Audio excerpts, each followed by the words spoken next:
Automatic gear होना भाई।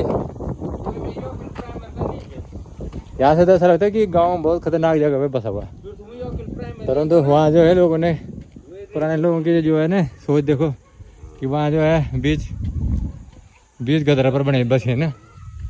आइए तभी तो मैं पोटर बने पर गोदर से पारी गोदर को मैं दिखाऊँ ये फुल कॉलोनी बन गई यहाँ पे भाई।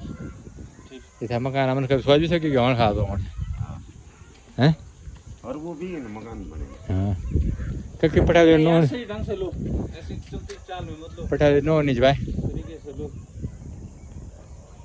रेंज बढ़ाओ उसकी, रेंज बढ़ाओ, इधर से लो पूरा टांग से।